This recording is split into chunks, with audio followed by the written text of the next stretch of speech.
நண்பர்களே வணக்கம். நான் டாக்டர் பொன்னரசு, நோய் தடுப்பு மருத்துவர். இன்னைக்கு நம்ம தெரிஞ்சுக்க போகிற விஷயம் வந்து லோடிங் டோஸ் இன் மயோகார்டியல் இன்ஃபெக்ஷன் ஆர் நெஞ்சுவலிக்கான முதலுதவி மருந்துகள் என்ன அப்படின்றத நம்ம தெரிஞ்சுக்க போகிறோம். ஸோ ஒன்று வந்து முதல் மருந்து வந்து ஆஸ்பிரின் 300 mg, அதோட டோஸ் அவ்வளோதான். Aspirin 300 mg, அட்டோரோஸ்டாட்டின் 80 mg, குளோபடோக்ரில் 300 mg.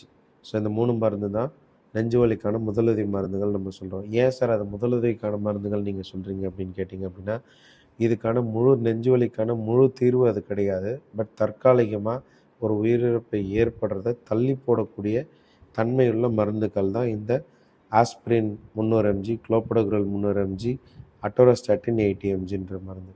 So இதயத்தை சுற்றி இரத்த நாளங்கள் ஓடும். அதுதான் இதயத்தில் இருக்க ஒவ்வொரு தசை செல்களுக்கான உயிரோட்டத்துக்கான ரத்தத்தையும் ஆக்சிஜன் போன்ற ஊட்டச்சத்துக்களை சப்ளை பண்ணுது. ஸோ சடனாக இந்த இரத்த குழாயில் ஏற்படுற அடைப்பு என்ன பண்ணும் அப்படின்னா, அங்கே போக வேண்டிய ஊட்டச்சத்து, ரத்தம், ஆக்சிஜன் எல்லாத்தையும் வந்து தடைபடுறப்ப அங்கே இருக்க செல் இறப்பு ஏற்படுது. இந்த செல் இறப்பு அதிகமாக நிகழ்கிறப்ப என்னன்னா உயிரிழப்பு ஏற்படுது. ஸோ இந்த மருந்து நீங்கள் போடுறப்ப அந்த இரத்த ஓட்ட பாதிப்பை தற்காலிகமாக இது மெயின்டைன் பண்ணும். தேவையான அளவு ரத்தம் கிடைக்கிறதுக்கு ஒரு வழிவகை செய்ய வாய்ப்பை அதிகப்படுத்தும். இது தற்காலிக தீர்வு தான். இந்த மருந்தை போட்டுட்டு அருகில் உள்ள கார்டியாக் சென்டர், அதாவது இதயம் சார்ந்த வைத்தியம் கொடுக்கக்கூடிய மருத்துவமனைக்கு போனீங்க அப்படின்னா உங்கள் உயிரை காப்பாற்றி கொள்ளலாம்.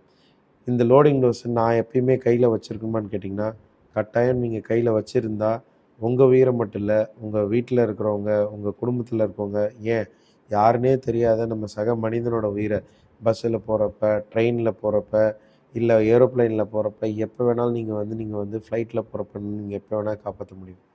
ஸோ அதனால் வந்து இந்த லோடிங் டோஸை பற்றி தெரிஞ்சுக்கோங்க.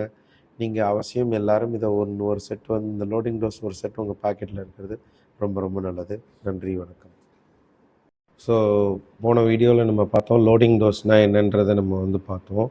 ஸோ சிலர் வந்து கேட்ட கேள்வி சந்தேகத்தை வந்து இந்த வீடியோவில் விளக்கம் கொடுக்கணுன்றதுக்காக இந்த வீடியோ போடுறேன் நான். ஸோ லோடிங் டோஸ் வந்து பார்த்திங்க அப்படின்னா ஆஸ்பிரின் வந்து 300 mg, குளோபடோக்ரில் 300 mg, அட்டோரோஸ்டாட்டின் 80 mg நம்ம சொல்லியிருந்தோம் இல்லையா. ஸோ இந்த மாத்திரைகள் 300 mg பவரில் கிடச்சாக்கா ஒரு மாத்திரை போட்டால் போதும். இல்லை 75 mgயில் கிடச்சிதுன்னா 4 மாத்திரை போடணும். அதே போல் அட்டோரோஸ்டாட்டின் வந்து பார்த்திங்கன்னா 80 mgயில் உங்களுக்கு மாத்திரை கிடச்சா ஒரு மாத்திரை போட்டால் போதும். இல்லை 10 mg மாத்திரை தான் உங்களுக்கு கிடைக்கிது அப்படின்னா 8 மாத்திரை போடுற மாதிரி இருக்கும்.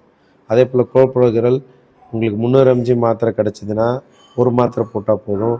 இல்லைன்னா 75 mg பவர் தான் மோஸ்ட் காமனாக கிடைக்கும். அப்படி கிடச்சிதுன்னா 4 மாத்திரை போடுற மாதிரி ஒரு சூழ்நிலை வந்து இருக்குது.